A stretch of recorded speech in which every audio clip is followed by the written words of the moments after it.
loud. All right, over to you, Francis. Hello, everyone. Welcome to this 40th webinar on the Secret Doctrine. This webinar series is available on makara.us, as you well know by now. Under the subheadings Moria Federation webinars, then webinar series in progress, as shown here. All episodes of this and the Secret Teaching series are also now available on YouTube. Just do a search for Francis Donald, Secret Doctrine, or Secret Teachings. Okay, as is our habit, we'll start by checking in on HPB's travels as described in Olcott's old diary leaves, pictured here.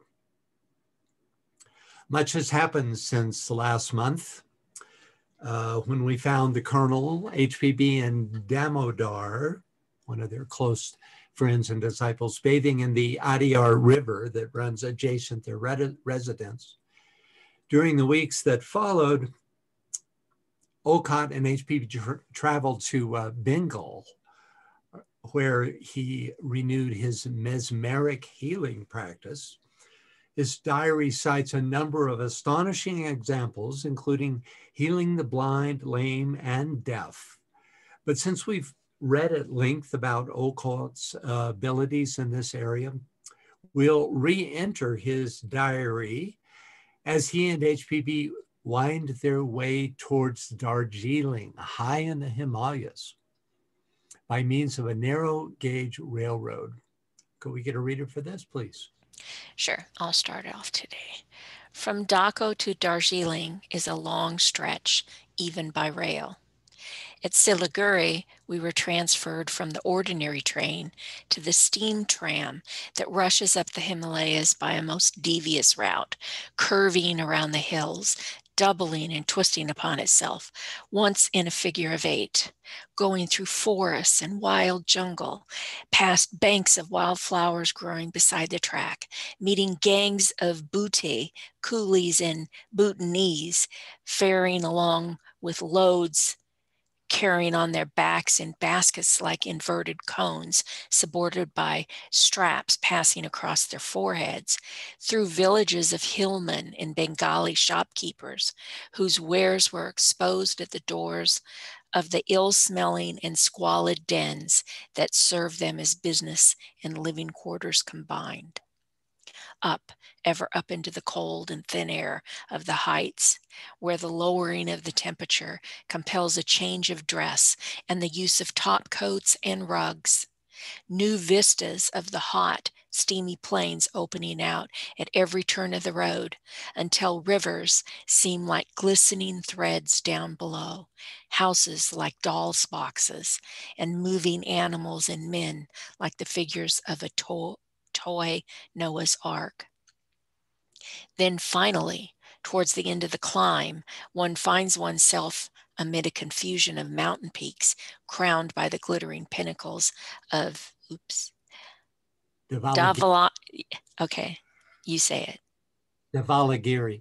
Thank you. Twice as far up in the sky as the crest of Mount Blanc. On the station platform at Darjeeling, I was met by my brothers of the local branch, who gave me a warm welcome and then took me to the mountain palace of the Maharaja of Burdwan, who had sent orders to place it at my disposal and give me hospitality. I took this trip back in the 80s, and it's not that much different than what you see here. It's little narrow gauge railroad that just goes straight up, and in a matter of 20 minutes you change climates from one to the next, and then again from eventually going up about or going down about 40 degrees in temperature by the time you get up to Darjeeling. Anyway, next up, these are two shots of the that's Darjeeling on the left and the bazaar on the right. Lynn, can you read that for us, please? Yes, except I can't see the very bottom, so. That's all right. I'll You'll fill in. Okay. Only one who has been living in the hot climate of the Indian plains can really know the inexpressible relief and charm it is to get up to this lofty hill station where, at an elevation of about 8,000 feet, one finds the climate of England, and the blazing sun in the chimney place recalls the delights of home. Outdoors, especially in the bazaar marketplace, there is little to remind one of that, for one finds oneself in a crowd of people with Mongolian features, yellow skins, quaint headgear and costumes, jabbering away in a dozen strange tongues. Here's a trader selling Tibetan prayer wheels, turquoise necklaces, charm boxes to wear on the neck and arm, and there another offering the thick red sleeping rugs of Tibet, or the pretty white and blue figured bedspreads of Bhutan, or the artistic woven woolen girdles with fringed ends, which every hill man and woman appears to wear for confining their loose top garments at the waist. And beyond him, a third who deals in the sweet sounding cymbals and bells of Lhasa.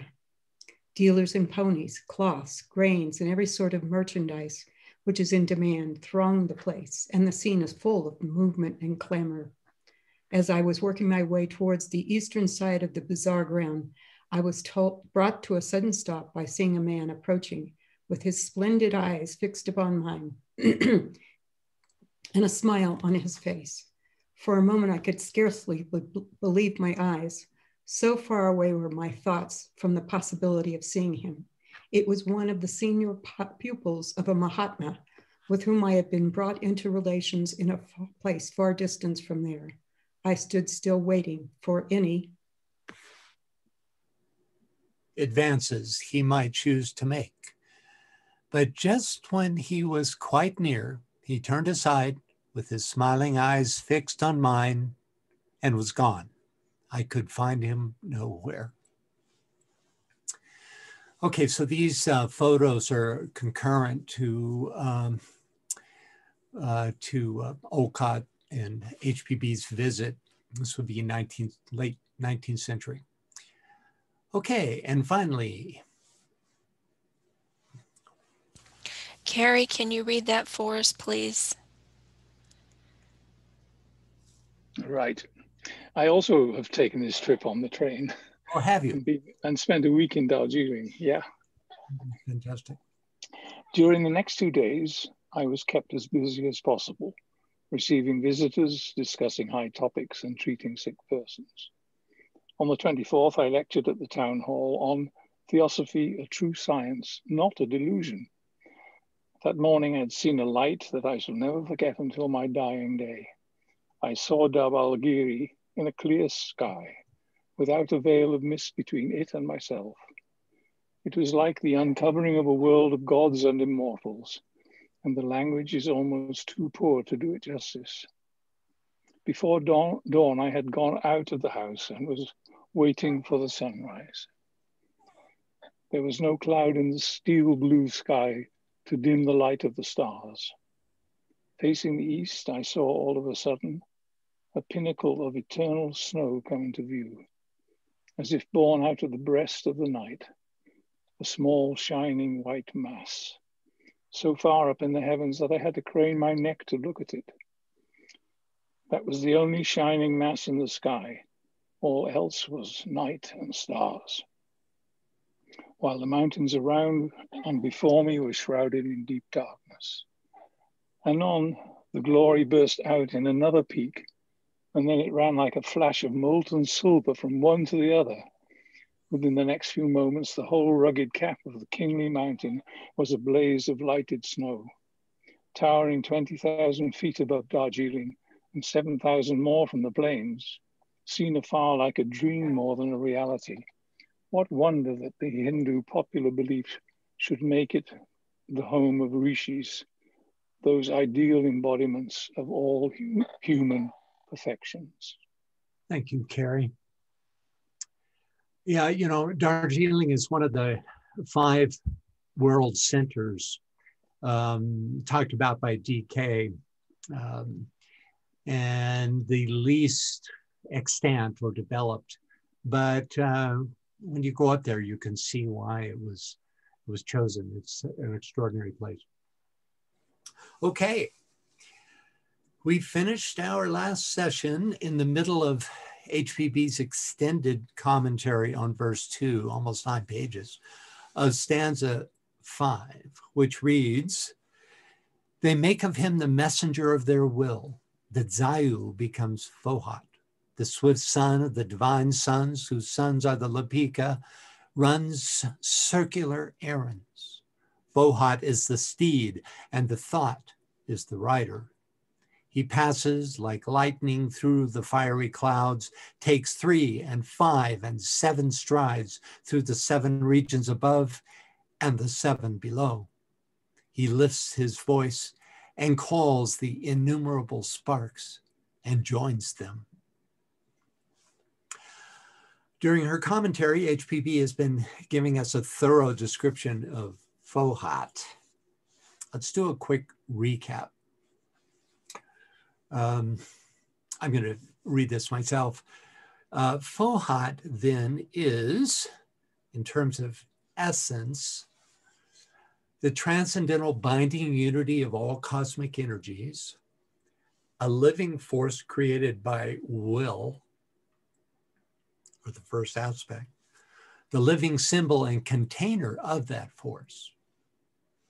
In terms of activity, Fohat is the active force in universal life, propels the seemingly objective to action, the constructive power that through the formation of things carries out the plan, and is the messenger of cosmic and human ideations.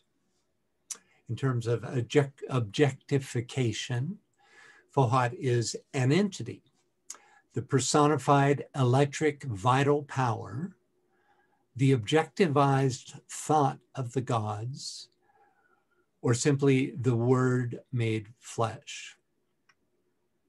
And then as a secondary aspects, Fohat is also solar energy, electric vital fluid, the preserving fourth principle, the animal soul of nature, and at its lowest level, electricity. And it acts on all the planes, on cosmic, human, and systemic terrestrial planes.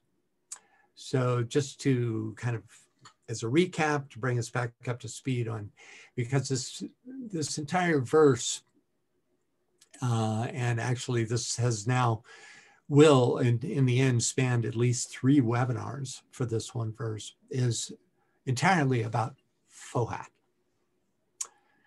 So as a further review, we'll reread the paragraphs that we stopped in the middle of last time, which introduces HPB's teachings on 3 and 7.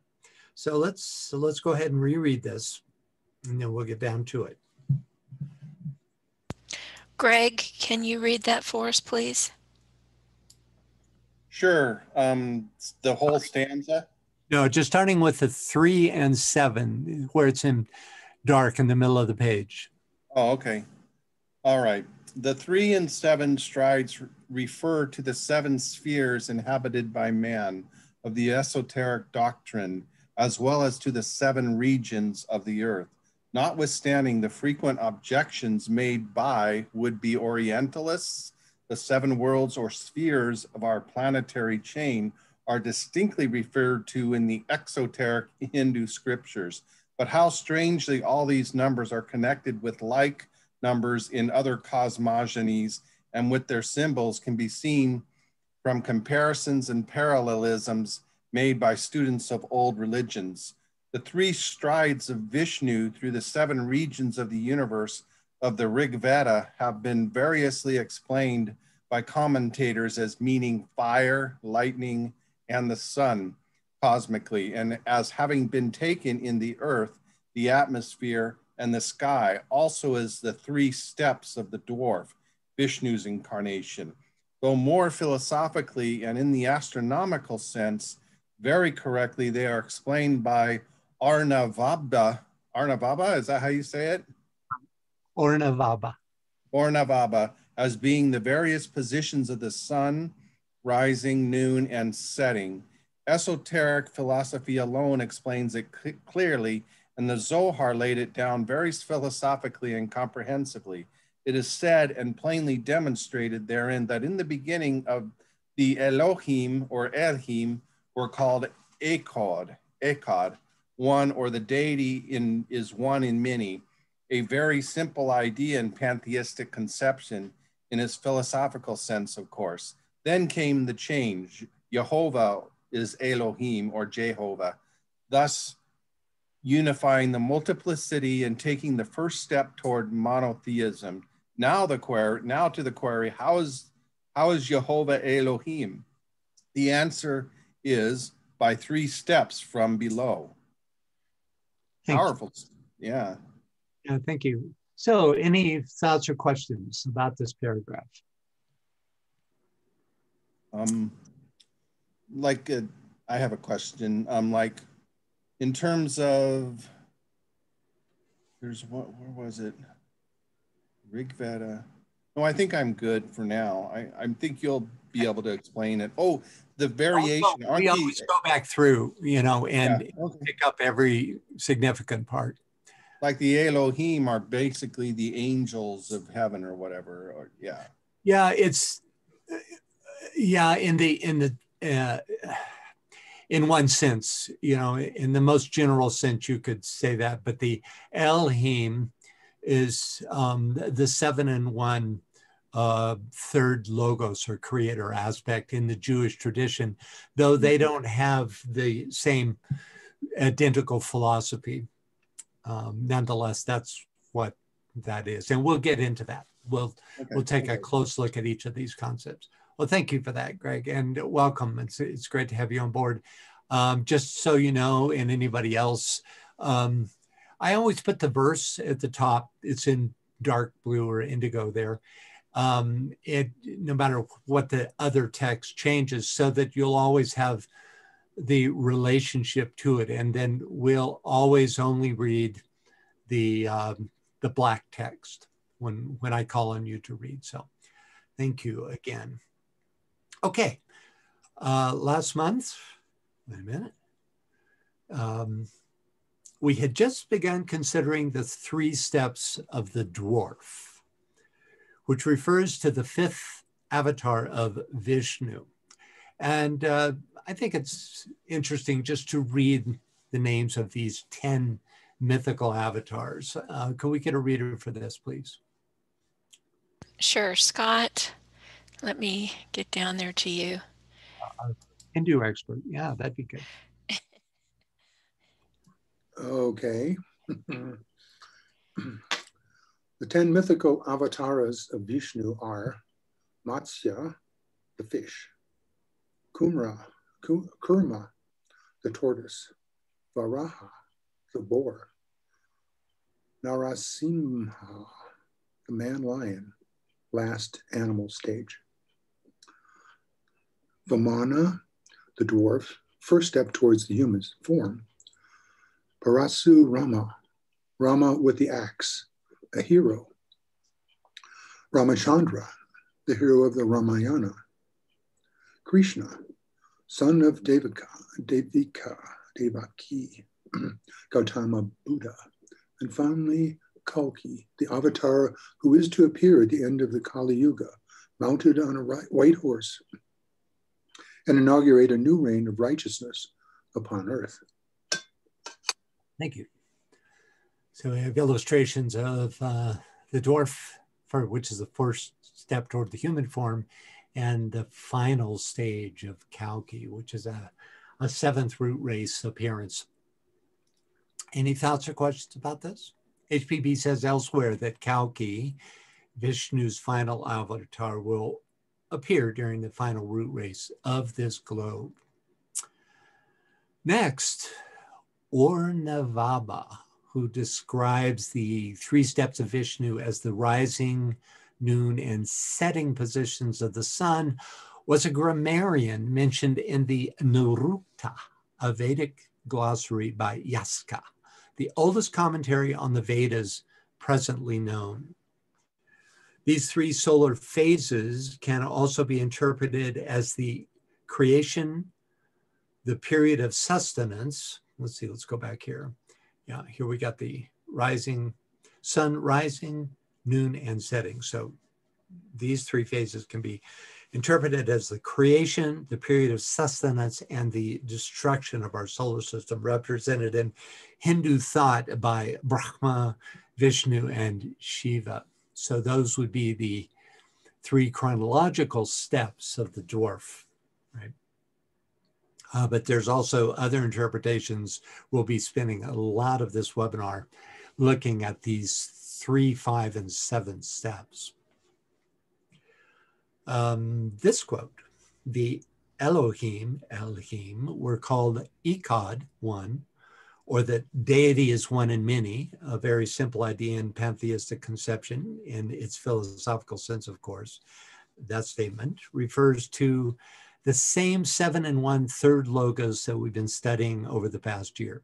The subject of stanza 4, here anthropomorphized by William Blake, with a more esoteric depiction in the upper right under the name of Shema Yisrael, which refers to a prayer that proclaims God is one. Here depicted are 5 of the 7 in 1 Dhyani Buddhas of Tibetan Buddhism and the 7 Amshaspans of Mesopotamia. So always the same, 7 in 1. The Oya Ohu, the younger, who the divine dragon of wisdom, and the 7 Prajapatis or Amshaspans or Dhyani Buddhas that come forth from that reality. To better understand HPB's last statement, how is Jehovah Elohim? The answer is by 3 steps from below. Let's take a look at this footnote on page 6 of this volume of the Secret Doctrine. Can we get a reader for this? Okay, I'm going to ask Scott to read it again, and he had his hand up earlier, so I'm not sure. Did you have a question also, Scott, or a comment? I'll save it for later down the line here. Okay, just don't forget. No, I won't. Okay. We are told by the Western mathematicians and some American Kabbalists that in the Kabbalah also, quote, the value of the Jehovah name is that of the diameter of a circle, unquote. Add to this the fact that Jehovah is the 3rd Sephiroth, Binah, a feminine word, and you have the key to the mystery. By certain Kabbalistic transformations, this name, androgynous in the first chapters of Genesis, becomes in its transformations entirely masculine, Canaanite, and phallic. The fact of choosing a deity among the pagan gods and making of it a special national god, to call upon it as the one living God, the God of gods, and then proclaim this worship monotheistic, does not change it into the one principle, whose, quote, unity admits not of multiplication, change, or form, unquote, especially in the case of a preopic deity, as Jehovah now demonstrated to be. Okay, preopic means phallic, which is, in this context, refers to a god of generation. Jehovah's, quote, 3 steps, then, are represented by the 3 causal Sephiroth. He, she, because it's a dual sex god, then becomes, as Zeus is, by the way, it's the same persona, then becomes personified as the 7 Elohim. You know, how many times have we now described this? Represented by the 7 manifest Sephiroth of the Tree of Life. Any thoughts or questions on anything in this paragraph? There's the 3 and 7. Anything in this paragraph? Okay. Hold on. Yeah. Oh, Britta says, would it be possible to get the sound up? You should be able to turn your sound up. I'm hearing it way loud. Yeah, it's going to be on your end. This is one of the Zoom things. There's more oriented towards the user, the individual user, than GoToMeeting was. So you have to make a lot of these changes yourself. So your own computer sound, I mean, I'm sitting here with a major microphone, so it shouldn't be from my end. Is anybody else having problems with sound? I don't see anybody else just your local say computer. anything. Yeah. Yeah, just turn up your local sound on your local computer and you should be fine. Okay, and then I just wanted to say Zoom also provides you can test your own mic at the beginning when you actually come into Zoom, so you can test your own volume and microphone. Okay, good. Thanks, Carrie. All right. Okay. Yeah, Britta says she's at the top of the sound.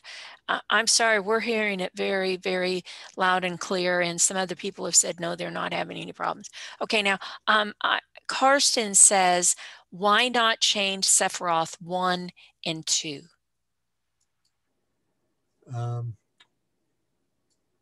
Let me unmute him so he can explain. Yeah. Go ahead, please, and explain, Karsten.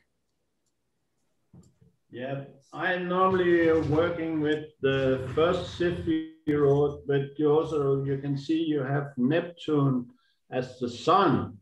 Then you can use this Sephiroth, the Tree of Life in astrology, and then Sephiroth number 1 as Uranus as God, the Father. Yeah, and that also good because the 3 lines. So you have Chokma, there you have the masculine line in all 3, and you have the middle line by Keter, and you have the feminine line with Bina and to Mercury. You get it? Yeah, I'm hearing you. Okay. Yeah, okay. You're going deep into the philosophy of the Tree of Life here, which is really a different matter. I've used this just in terms to describe the difference between Jehovah, as is understood by HPB, in other words, not the one living God, which would be described more by Kether, the supreme crown. Even that is, the first logos, not the absolute, the Father. That's the unified principle, right? Which then moves into the second logos as the male principle in Jewish thought or in the Kabbalistic thought, right? And then the third being the feminine, which is she is equating with Jehovah as a way of describing the fact that it's a God of generation, because it's from Bina that the 7 then go forth. In terms of like the planetary attributes and that type of thing, at this point, that's beyond the scope of what we're looking at. It's just an example since she brings it up. But I appreciate your expertise, and I bet it's going to come in invaluable as we, as she engages this more specifically. That's okay. Just want to mention it. Yeah. Yeah, thank you. Okay, thank you. Okay, we have a couple of hands up. Go ahead, Greg, and then I'll call on you, Lenore. Okay, I was thinking about the Trinity, or what they would probably call the Divine Triad. In terms of the Shiva, Vishnu, and Brahma aspects, would the is the second one, or I forgot how, I can't go back there. There's the Keter, and then there's Chomha. Oh yeah, Chokma and Bina. Is Chokma then considered relevant to the Shiva aspect, which means the destroyer and recreator, the dance? Or would Shiva be more the Keter aspect? Yeah, it would be more the Keter aspect, yeah. Okay. Yeah, that would be, in terms of relating it directly to Theosophy, that doesn't take into account the specific Kabbalistic understanding. As you can see, we're in a different realm here. Calling the second logos the sun is already different, because you have the second logos is considered feminine in Theosophy. Here, the third logos is considered the feminine logos, as she describes here, but the reason is because it's the logos by which generation becomes possible. The one which of this third logos becomes the seven of this tree of life. That's why I used this system, but it's not a direct correlation. Okay, anyone else? Yes, Lenore. Go ahead and ask your question, Lenore.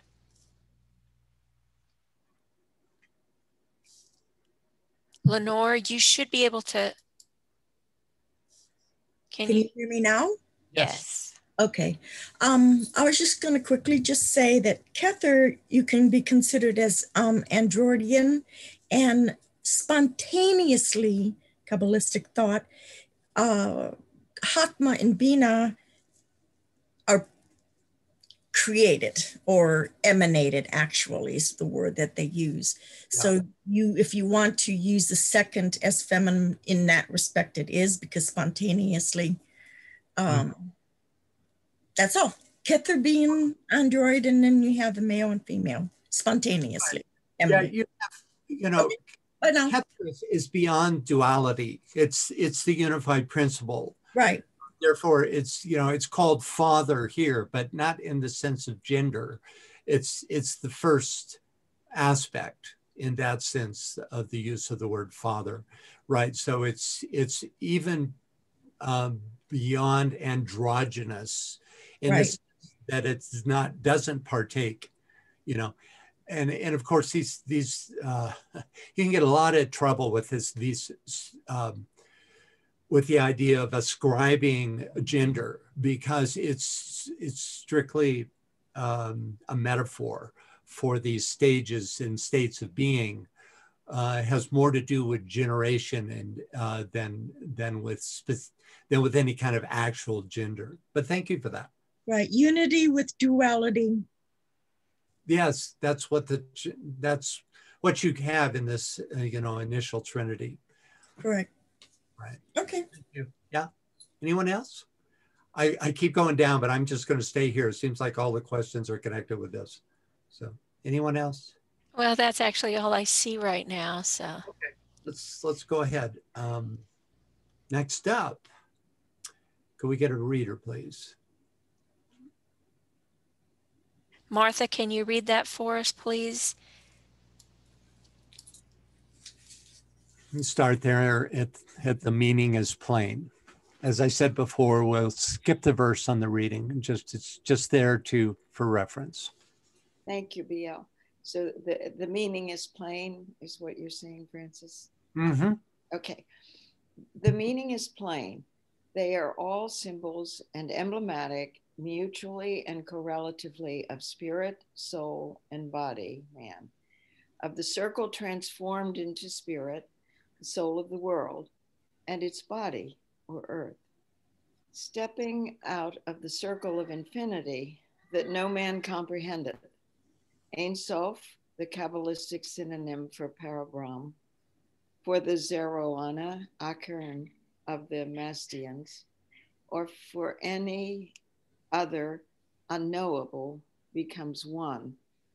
The Echad, the Eka, the Ahu, then he or it is transformed by evolution into the one in many, the Dhyani Buddhas, or the Elohim, or again the Amshashpans, his third step being taken into generation of the flesh, or man, and from man, or Jehovah, male, female, the inner divine entity becomes on the metaphysical plane once more the Elohim. Okay. Thoughts or questions? We're going to be getting into this. This is it's quite thick, just the way she happened to write it, but we'll untangle that part of it.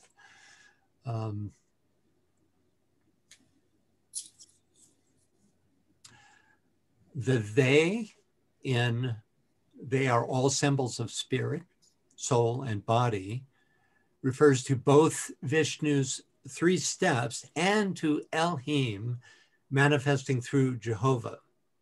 So that's the they. HPB then relates the 3 principles, spirit, soul, and body, as they apply to the earth scheme, quote, spirit, the soul of the world, and its body or earth. So the equation is that those are the 3 steps taken, the 3, the 5, and the 7 steps, right? The first phrase of HPV's next sentence includes a list of 7 synonyms for the unknowable. I'll read them. Circle of infinity, Ein Sof, Parpram, Zoroana Akern, unknowable, Ikad, the Ika, and the Ahu. So to get a better sense of the flow of the sentence that contains these 7 synonyms, let's use just the circle of infinity to represent the list.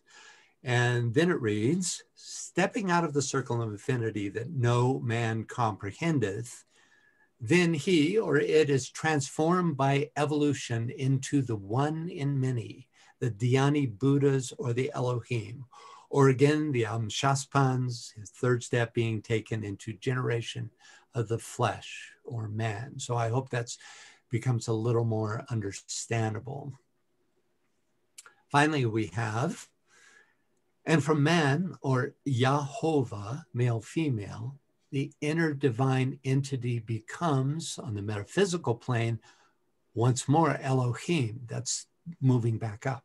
This statement reveals the dual gender of Jehovah's name as well as the path of return to the realm of Elohim. Somebody's mic is on, they need to mute. Yeah, I took care of it. Thank you. So any thoughts or questions about this paragraph?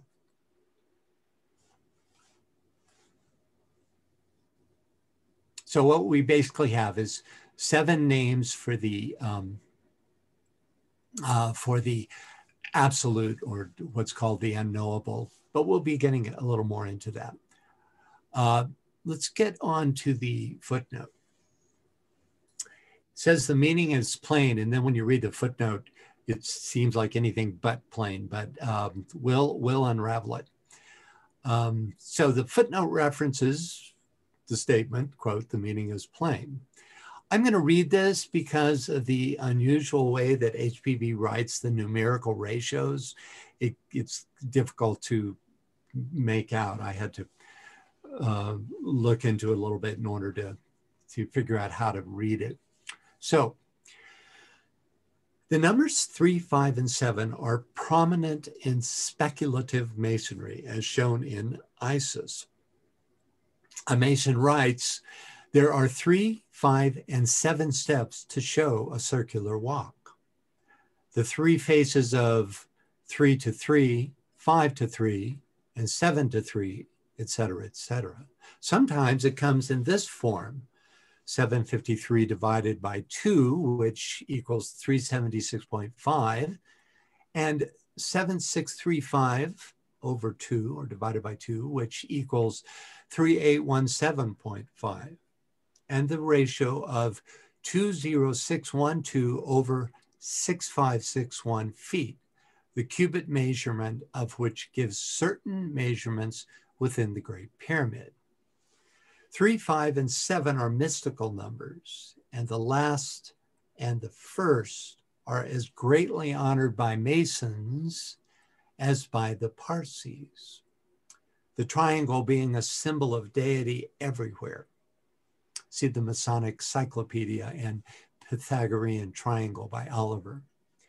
As a matter of course, Doctors of Divinity, Castle, for instance, show the Zohar explaining and supporting the Christian Trinity, exclamation point, meaning how ridiculous.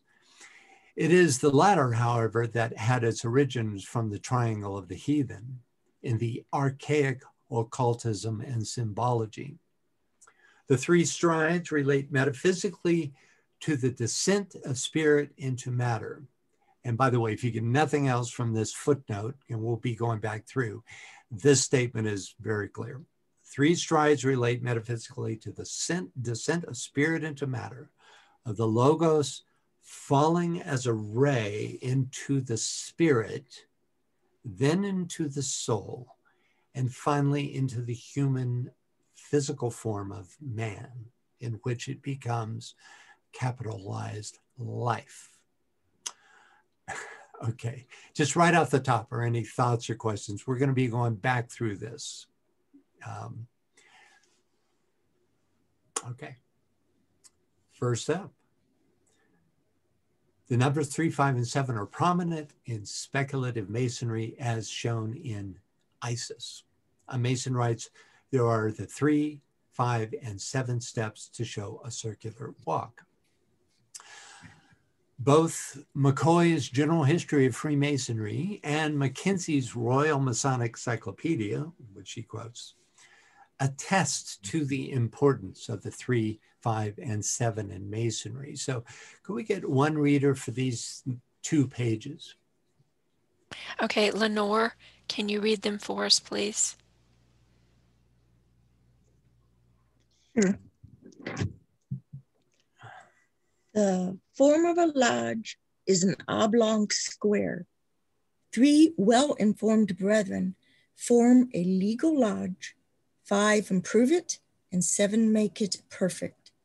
The earliest description of a lodge that I have met with explains it as being just and perfect by the numbers 3, 5, and 7 by the General History of Freemasonry, page 573.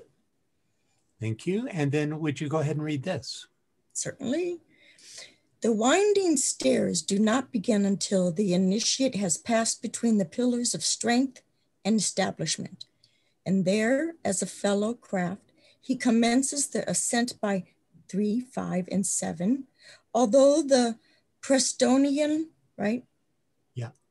Lectures of the last century give the whole number as 36. Divided into 1, 3, 5, 7, 9, and 11.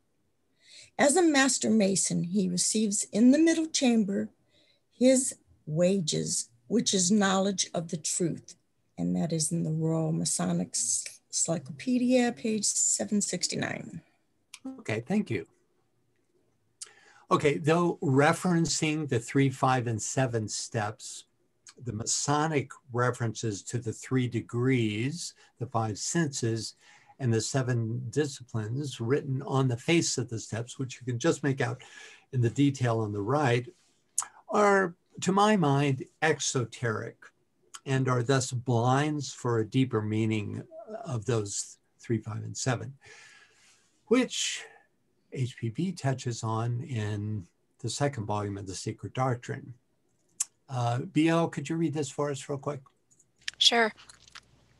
Of the 1, 3, 5, and twice 7, intending the very especially 13,514, or is that 13,514? Same thing.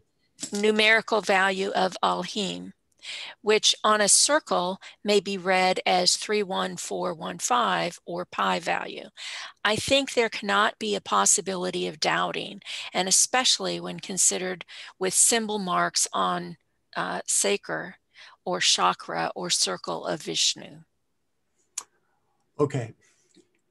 The 1 in the 1, 3, 5, and 7 shown here, because the 7 is hidden in the 14. It's twice 7. It's usually described as twice 7. So we have in that upper number 1, 3, 5, 7, which is, you know, astonishingly the actual numerical value of that being who uses pi, which is what these numbers represent, in order to manifest. So the 1 in the 1, 3, 5, and 7 is that unified quality which descends through the following 3, 5, and 7 steps. You're with me on this? You know, even if you're non-math oriented, the concept here is pretty straightforward. The twice 7, you may remember from the previous stanza, refers to first the 7 and 1 third logos, called here the divine septenary, and second, the 7 lepicalords. A kind of esoteric magic shows itself in the numerical relationship between Elohim and Pi, or Elohim, being the Kabbalistic name for the third logos. Pi, the means by which that logos manifests. Put more simply, or in another way, the 3, 5, and 7 exemplify the 3 aspects that HPB describes in the final sentence of the footnote. The 3 strides relate metaphysically to the descent of spirit into matter, of the logos falling as a ray into the spirit, then into the soul, and finally into the human physical form of man in which it becomes life. I would just emphasize that these 3 strides are intrinsic to the numbers that make up pi, and to the name of that being who uses this trans-rational function in order to manifest. And I'd like to introduce you to my dog's voice. That's Jack in the background. Nothing I can do about that. Any thoughts or questions about this? Yes.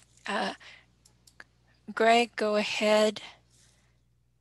I was thinking about the pi, the reference to the pi, and from my early studies, I remember that there was a kind of a reference to the noble lengths of the human body, for example, and that out of the way the body is built, I mean, the earliest forms of measurement came out of that. And it's like a noble number or something from my early math relationship. So I'm trying to get myself back to pi. I think the noble, has some relationship, the numbers of the noble numbers of life or of the human body in its proportions. Yeah, that's interesting. And the connection is through phi as opposed to pi, which is the magic of the number 5, which interestingly is the last number of pi. So you could say that there's a connection after this descent of Elohim through the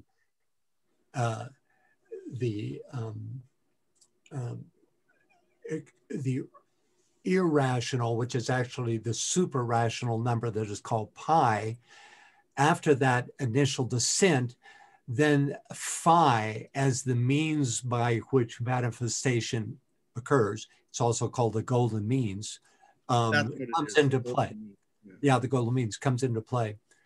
Yeah, if you're interested, I did a series on sacred geometry, and I did a whole webinar on phi, maybe a couple. So you could look that up on YouTube under Sacred Webinar Series, Francis Donald, and pull that series up. Yeah, thanks, Greg. Any other questions about this? Okay. Next, the 3 faces of 3 to 3, 5 to 3, and 7 to 3 refer to the 3 aspects of spirit, personified by the Hindu Trimurti.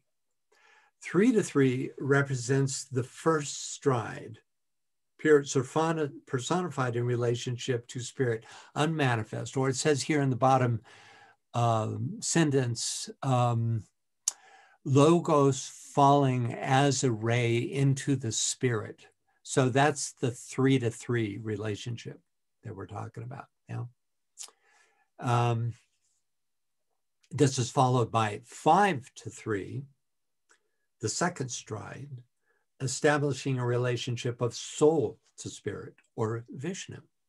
And finally, the third stride, represented by 7 to 3, which establishes a relationship between form and spirit, or Brahma. In Theosophy, these three strides are also represented by the triple sun, which was also recognized by the ancient Mazdians and the Peruvians. These three strides/suns establish the three principles or aspects of divinity in creation. First, cosmically, which is then mirrored into every local star system through the universe. Then finally, after countless permutations of this law, manifests as the monad, soul, and personality of an individual. Next, we have a series of numbers related to the Great Pyramid. I've reproduced these numbers in the gray box here. First two numbers represent diameters and radii used in the construction of the Great Pyramid itself. The first radius, 376.5, being the pyramid's height in cubits, when one takes into account the missing pyramidion. Notice that that is whether that pyramidion was ever there or not. We don't know that. But if you extend up to the top of the pyramid in actual or through extension, notice that the first number, the first diameter, 753, is an evolutional inversion of the 357 that we've been discussing. In fact, the numbers 7, 5, and 3 appear in each of these four numbers. 753 as a diameter is also specifically mentioned in the canon by William Sterling as one of the three, quote, mystical numbers. The third number mentioned in the footnote, 26112 over 6561, is unique in its accuracy of representing pi with whole numbers, deviating less than 1/5 millionth from actual pi. You can see the numerals there. And was thus very useful to the builders of the pyramid for their purpose of objectifying a philosophical concept called squaring the circle. I'm sure you've heard of this, wherein the circumference of both the circle and the square are equal. That's why the pyramid is shown inside this circle and square. This is demonstrated in the Great Pyramid by the fact that the height of the pyramid, 376.5 cubits, determines the radius of the circle and the base of the pyramid, the square. As mentioned before, that height in cubits is the first number shown here. Astonishingly, this specific pyramidal geometry also describes the relationship of the Earth's and the Moon's diameters. Question is, did the ancient Egyptians know that? My assessment would be, you're darn right they did. Okay, if you're mathematically inclined, I invite you to revisit this webinar and study this page from Ralston Skinner's Source of Measures, a book oft quoted by HPB, and probably the source for the numbers cited in the footnote we've been discussing, as well as a quote from the second volume of the Secret Doctrine that further describes these numbers. But I've used all my discipline to resist going into this rabbit hole, guys. So for our purposes, we'll confine ourselves to the philosophy behind squaring the circle. As we know, the circle is a symbol for spirit and the square a symbol for the form aspect. Creating a temple wherein the two circumferences are made to be equal brings spirit and form into alignment in such a way that initiation is facilitated, or so apparently believe the Egyptians. In her Secret Doctrine dialogues, HPB gives us this provocative insight into this idea of squaring the circle. Very unexpected. Could we get a reader for this? Yvonne, can you read that for us, please? Sure. It is not on this plane of matter that you can square the circle. We know what it means to square the circle, but the men who spent years trying to square the circle are shut up in lunatic asylums. On this plane, you cannot think of squaring the circle, but we can.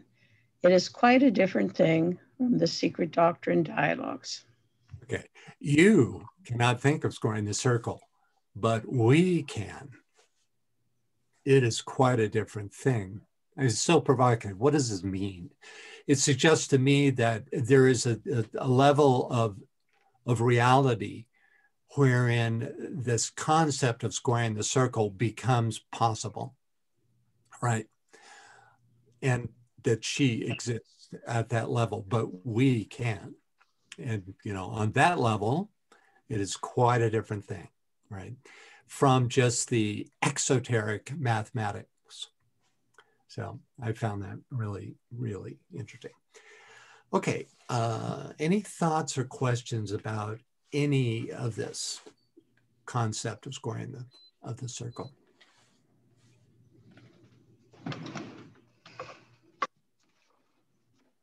Anything? Anyone? Interesting stuff.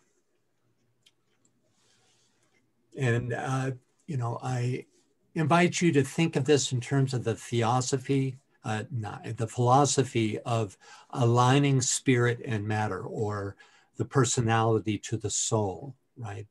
Form and spirit. That's the analogy, so that one can infuse oneself with the spirit quality. Okay.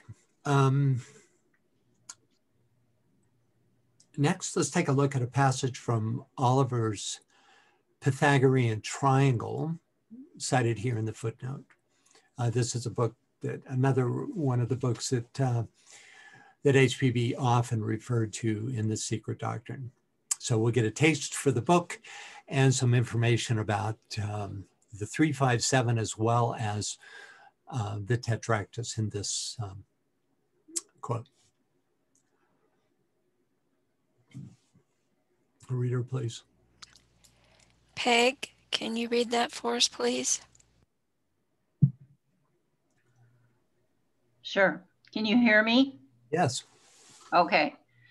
Every tyro knows that odd numbers are Masonic, and if he be ignorant of the reasons why 3, 5, 7, and 11 have been adopted as landmarks, a set of principles that many Freemasons claim to be ancient and unchangeable precepts, let him apply to the master of his lodge for information, and he will then be satisfied of the wisdom of the appropriation, because number forms one of the pillars which contribute to the support of scientific masonry and constitutes an elementary principle of geometry. Thus, in the celebrated Pythagorean triangle consisting of 10 points, the upper single dot or yod is monad or unity and represents a point. For Pythagoras considered a point to correspond in proportion to unity.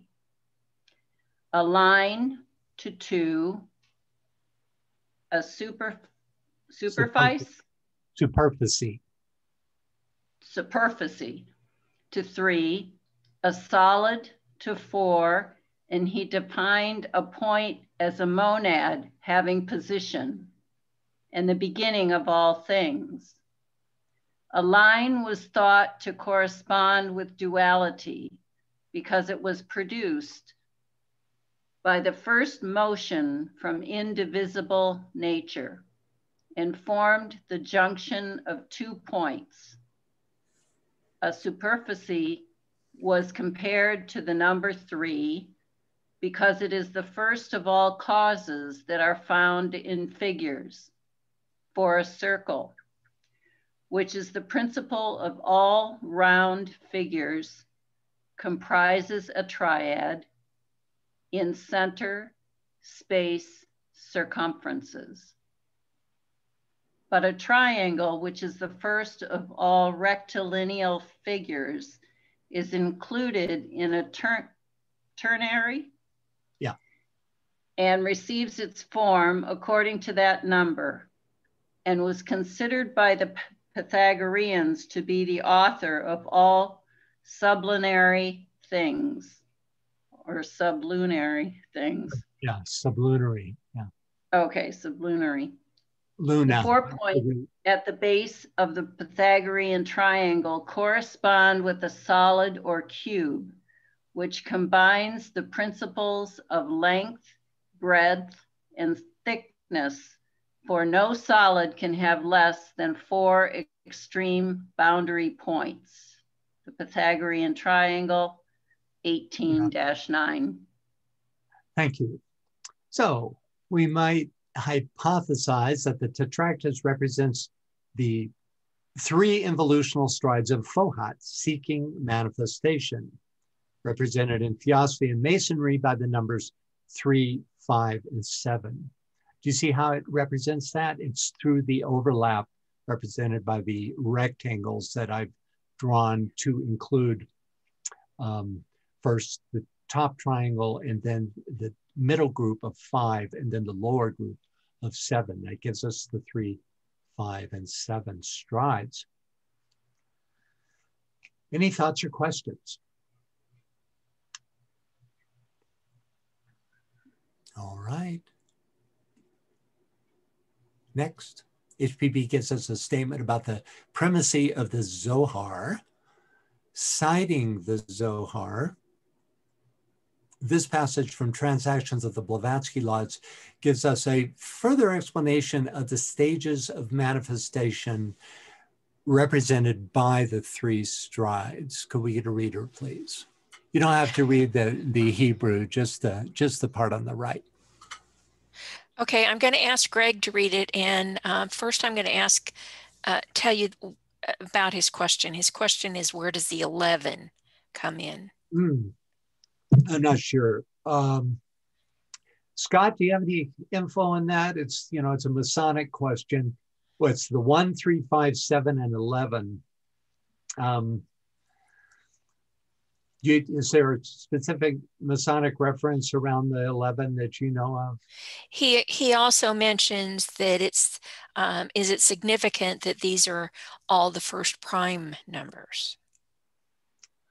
Well, certainly that would be significant, yes, without question, because prime represent, you could say, singularities, specific qualities of a singularity, that are represented by those numbers, as opposed to numbers that can be formulated by other numbers.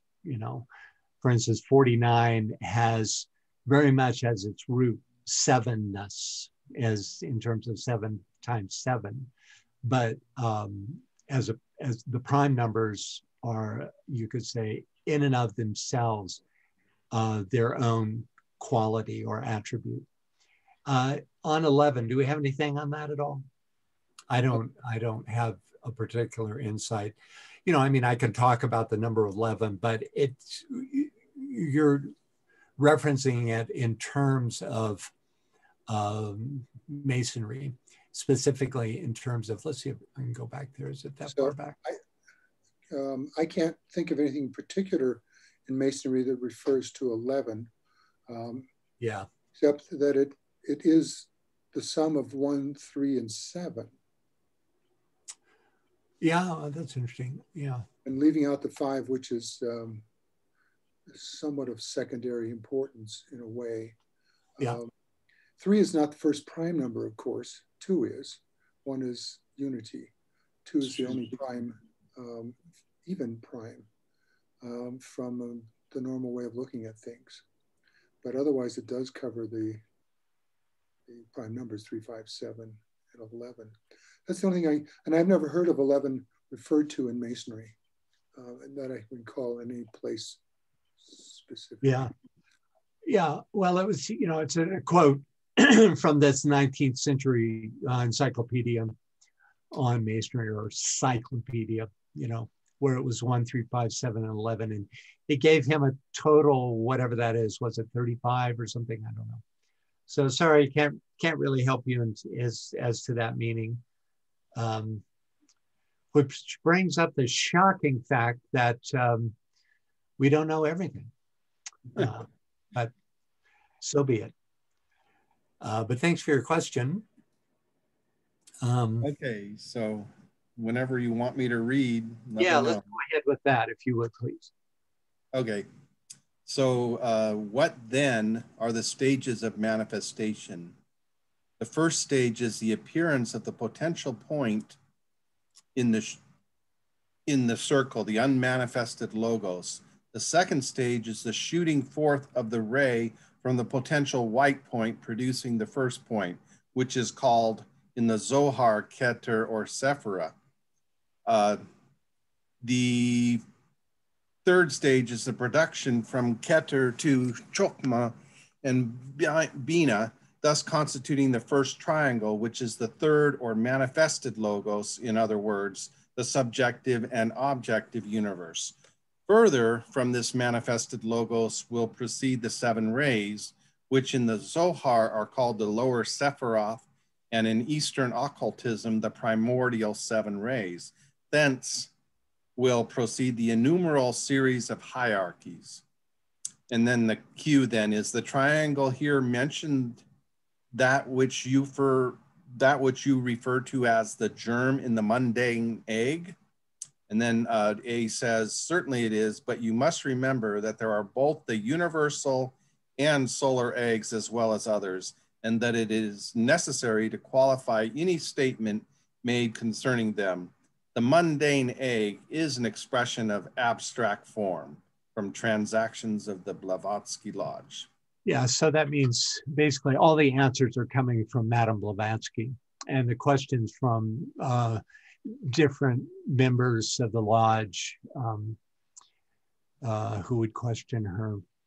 So any thoughts or questions about that? This nicely ties, you know, the Kabbalistic understanding with the Theosophical understanding. You know, Kabbalistic is represented at its highest level in the Zohar. This is the title page, by the way, of the, well, it says here, of the first printed edition, way back in 1558. All right. Any thoughts or questions about this? Yes, Nisa says, is leaving out prime number 2 a blind? Oh, gosh. In terms of the 1, 3, 5, and 7 steps, you mean the one traveling through 3, 5, and 7? No, I wouldn't. Geez, let me think about that a minute. The thing is, Fohad, who is taking these steps, this process of descent is a function of the third logos. And that number 2 is that initial duality, which is still unmanifest. That is to say, it's the blueprint of manifestation, or the potentiality in homogeneous form, but not the steps into manifestation itself. That's why it starts with 3, okay? In terms of these steps, because those 3, 5, and 7 steps aren't trying to tell you what are prime numbers. That just so happens to be also the case. I hope that answers your question. It's very much a third principle quality, this movement into form through the 3, 5, and 7. And she also said, you know, asked when this was written or published, but we can see 1558, and she says most, no, not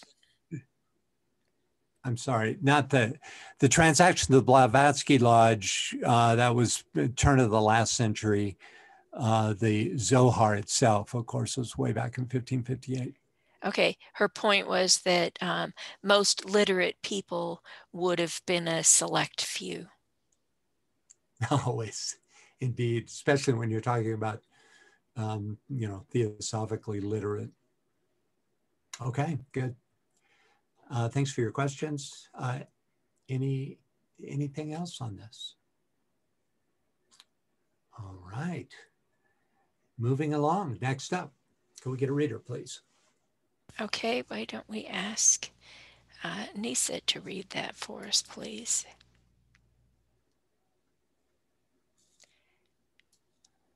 Let me see. Can you hear me? Yes. Yeah. Okay, I'll give it a try. I'm on my phone, so I'm not, it's tiny. Well, if you can do it, fine. If not, we can get somebody else. Starting with the Kabbalistic idea right here. Okay, let me give it a try. The Kabbalistic idea is identical with the esotericism of the Archaic period. This esotericism is the common property of all and belongs neither to the Aryan fifth race nor to any of its numerous subraces. It cannot be claimed by the Turanians, so-called, how is it say? Yeah, I'm not really sure. I would say Turanian, maybe Turanian, but I don't really know.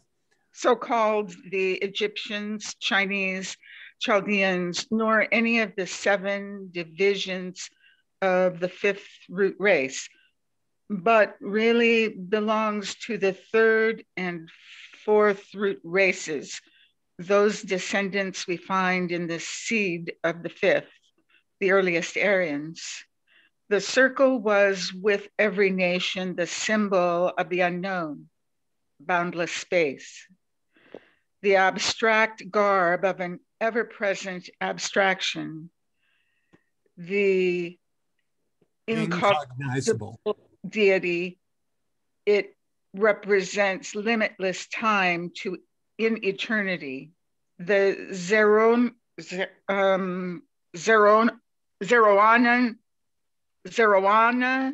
Akern is also the boundless circle of the unknown time, from which circle issues the radiant light, the universal sun, or Mazd.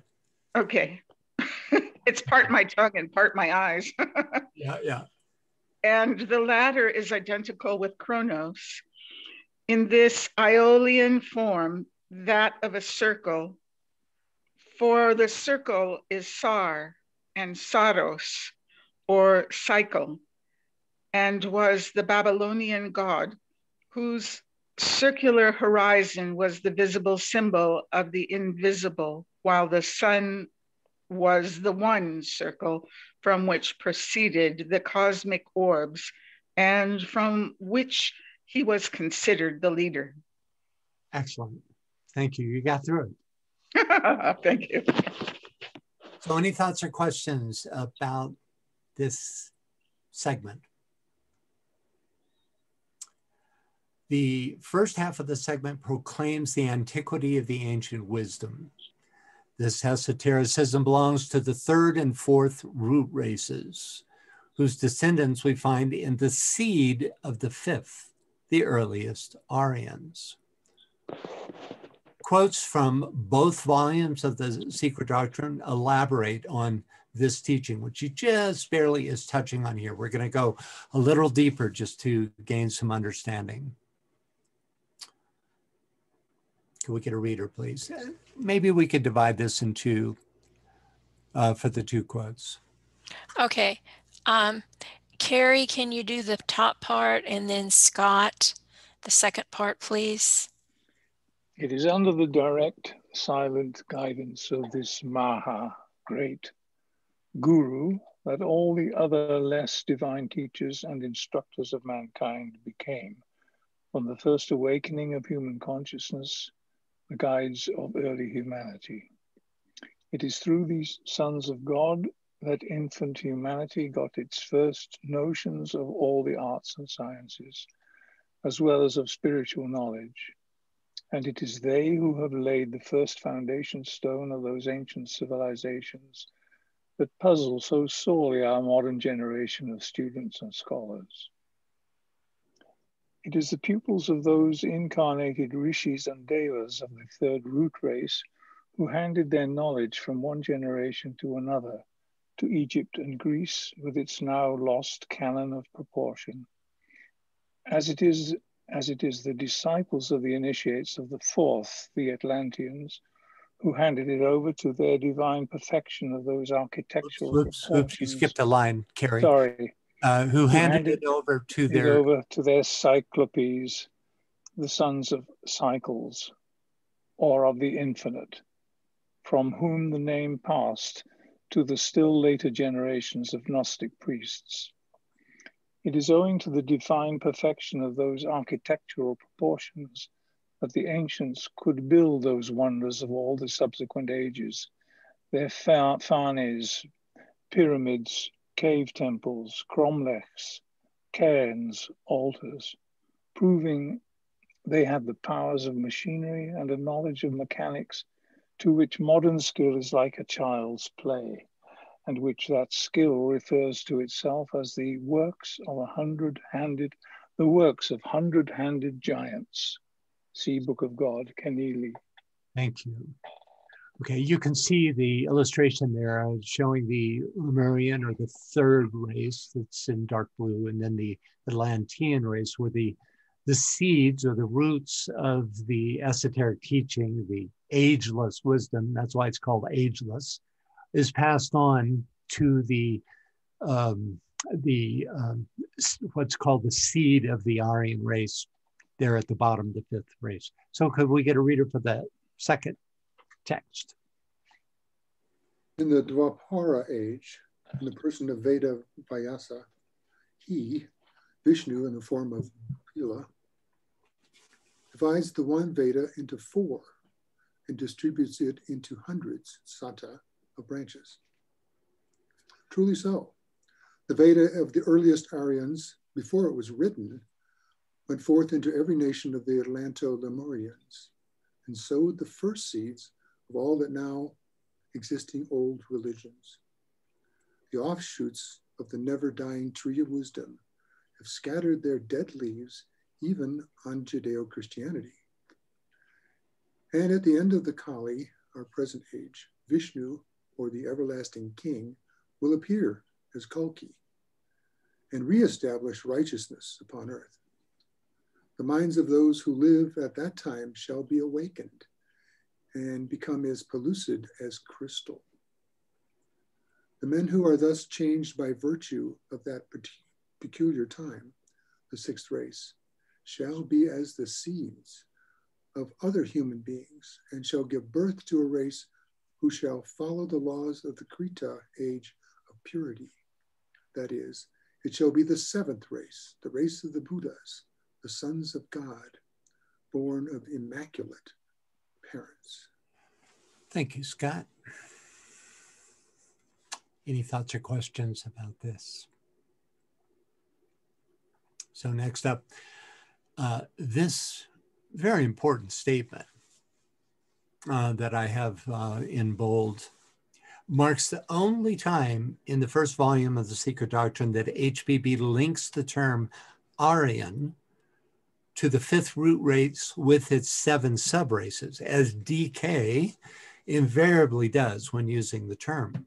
All the other 70 uses of the term Aryan in this volume allude to an earlier race or civilization, which HBB often refers to as the ancient Aryans. For example, could we get a reader for this? Joe, can you read that for us, please? Yes. But it is extremely important to ascertain whether the measures used in the evolution and building of the Aryan symbolic religion, in the construction of their temples, the figures given in the Puranas, and especially in their chronology, their astronomical symbols, the duration of the cycles, and other computations were or were not the same as those used in the biblical measurements and glyphs. Okay, so it's not so much the content that I'm focusing on here, but just the idea of this early Aryan race, the construction of the temple, and it's often related to the early Brahmans, and that where it says the figures given in the Puranas, right? Of course, this is the source for all subsequent ancient religion teachings in the fifth root race, right? Okay, let's see here now. So from this early civilization sprang the teachers that reintroduced the ageless wisdom, this early civilization that HPB calls the Aryans, which HPB calls in the very first paragraph of the preface to the Secret Doctrine, the great adepts of the Aryan race.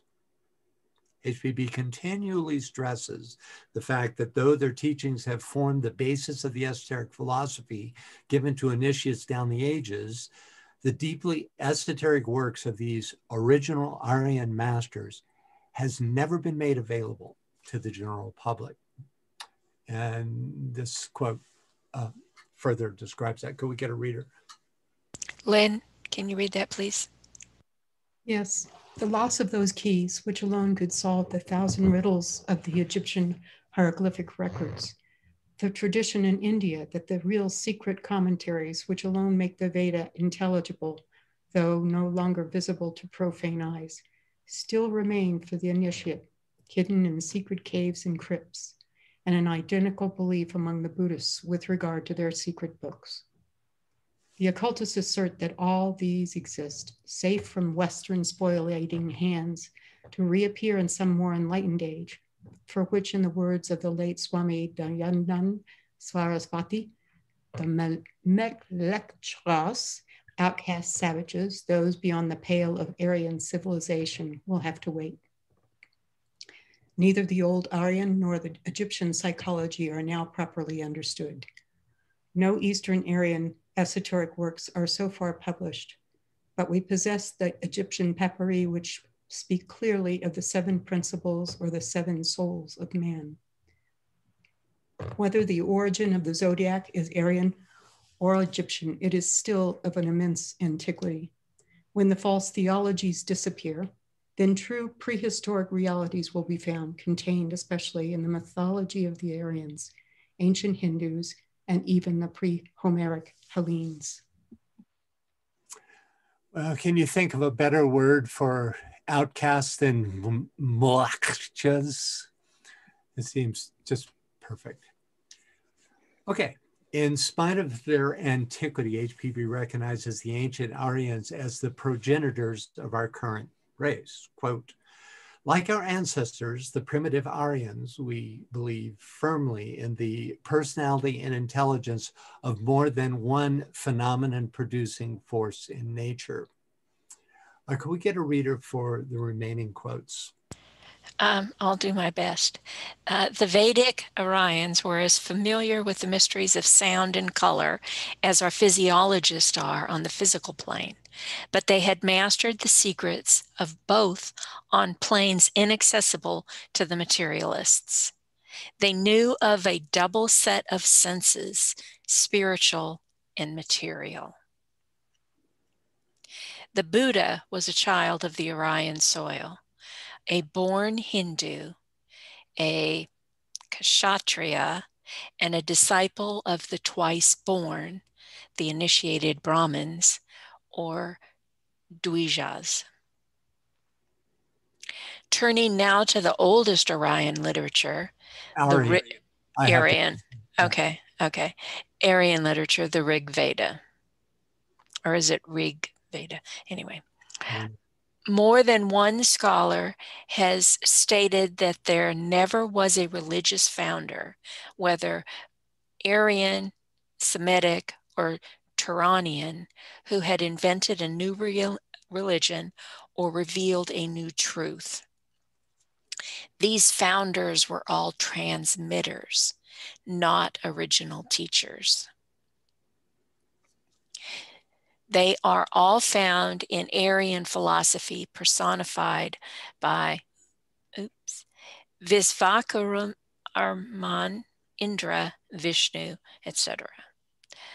Only the Aryan philosophers never endowed the principle of the one life, which with them is infinite, with the finite attribute of thinking.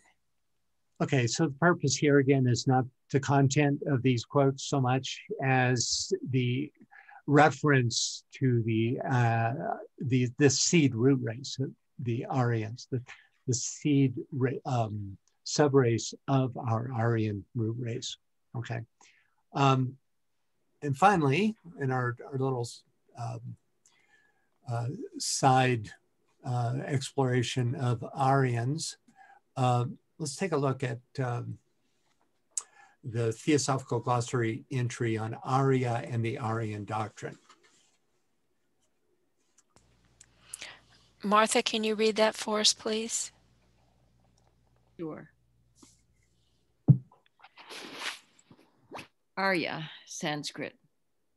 From the verbal root to rise, tend upward.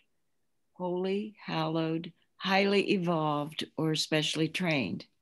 A title of the Hindu rishis. Originally a term of ethical as well as intellectual and spiritual excellence, belonging to those who had completely mastered the Arya Satyana, holy truths, and who had entered upon the Arya Marga, path leading to moksha or nirvana. It was originally applicable only to the initiates or adepts of the ancient Aryan peoples. But today, Aryan has become the name of a race of the human family and its various branches. All ancient peoples had their own term for initiates or adepts, as for instance, among the ancient Hebrews, the generic name Israel or sons of Israel. Aryan doctrine, used by Subarro to designate the foundation doctrine from which were derived the Sankhya and Yoga philosophies and other ancient Hindu systems of thought. Okay, thank you, Martha. So I want to spend a little time on this term because it will now pop up often throughout the Secret Doctrine, so you get some idea of what it means. Okay, back to the text. The second half of this segment addresses the antiquity of the circle as a symbol for, quote, the abstract garb of an ever-present abstraction, the incognizable deity, an idea we've explored throughout the Secret Doctrine, especially in the proem. Biel, could you read that? The one circle is divine unity, from which all proceeds, whither all returns. Its circumference, a forcibly limited symbol in view of the limitation of the human mind, indicates the abstract, ever incognizable presence, and its plane, the universal soul, although the two are one. Thank you. Okay, so next, the Mazdian Ormuzd, or Ormazd, called by them the King of Light, who later became known as Ahura Mazda, issued from the Zero Ana, or Zero Ana Akern, just as Oya Ohu the Younger issued from the, quote, effulgency of light, the ray of the ever darkness, and further described in verse 3 of stanza 4 as, quote, the one from the egg, which is the circle. This is being, the first singularity, issuing from beingness, or as HPB describes it, the abstract, ever incognizable presence. But the circle also represents cyclic time, and therefore Kronos, who is Saturn, ruler of time. Here's a bas-relief of Ahura Mazda issuing from the circle. The quote, Babylonian god whose circular horizon was the visible symbol of the invisible. Okay, any thoughts about this? Yes, Greg had a comment about Aryan and early on what the term meant, and relegated to Nazism, a complete and total misinterpretation of the term. Yes, indeed. One of the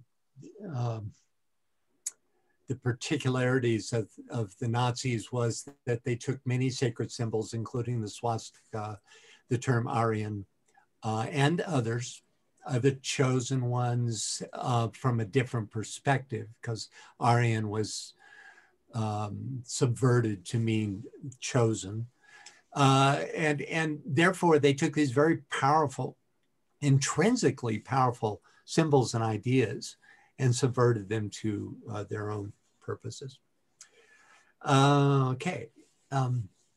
But, you know, there's the very fact that these terms are described and exist in the Secret Doctrine, which was written in 1888, shows, you know, you don't have to look any farther to show that they pre-exist Nazism. Okay.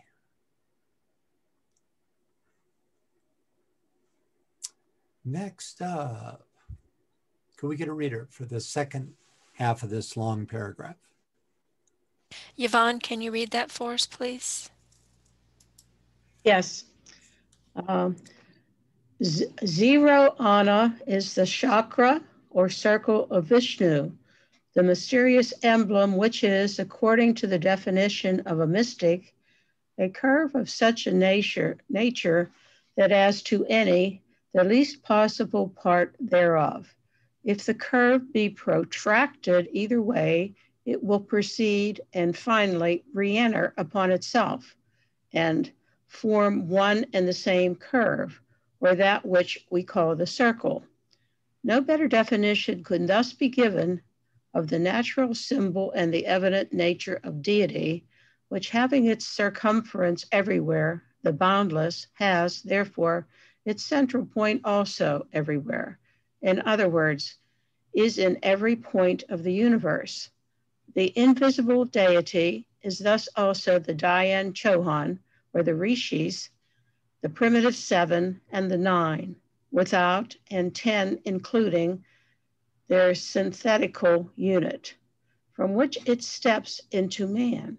Returning to the commentary 4 of stanza 4, the reader will understand why, while the Trans-Himalayan chakra was inscribed with it, just go on, triangle, first line, cube, second line, and pentacle with a dot in the center plus a star and some other variations, the Kabbalistic circle of the Elohim reveals when the letters of the word All-Him and Elohim are numerically read, the famous numerals 13514, or by anagram 31415, the astronomical pi number, or the hidden meaning of Dhyani Buddhas, of the Gebers, the Jaborim, the Kaberi, and the Elohim, all signifying great men, titans, heavenly men,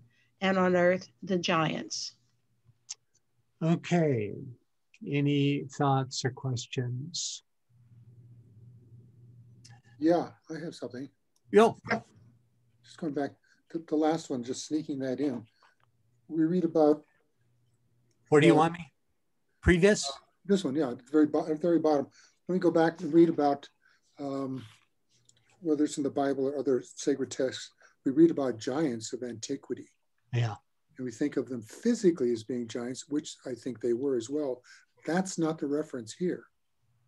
The giants are like heavenly men or titans of spiritual. Yeah. It's a good point. Height, not just physical. Absolutely, yeah, that's a good point, Scott. The giants, you know, which are often referenced by the Greeks, the Cyclopes, for instance, which is just another term for the cycle, and the ancients, are indeed spiritual giants, which it's, you know, it's another synonym for the Kabiri, and the which are ultimately the Elohim Dianic Chohans. Yeah, really good point. I'm not sure. I think she gets into the Greek giants later on. If not, if we don't pick it up here, we'll certainly pick it up in the other webinar series. Well, go ahead. It also speaks of ancient humanity was gigantic in stature. At certain points, the building of Stonehenge, you know, the giants carrying those stones from the Presley Mountains of Wales, and setting them up, and other stone circles and cairns and whatnot. Whether or not they were made of real giants or spiritually advanced, or both in one. Yeah, my view on that is that they were spiritually advanced, and they were thus giants, and that they carried those stones by means of other than physical, just like the pyramids were built other than by physical means, not that they were so big that they stomped around carrying 40-ton rocks, you know. But at the same time, we read about Easter Island, those beings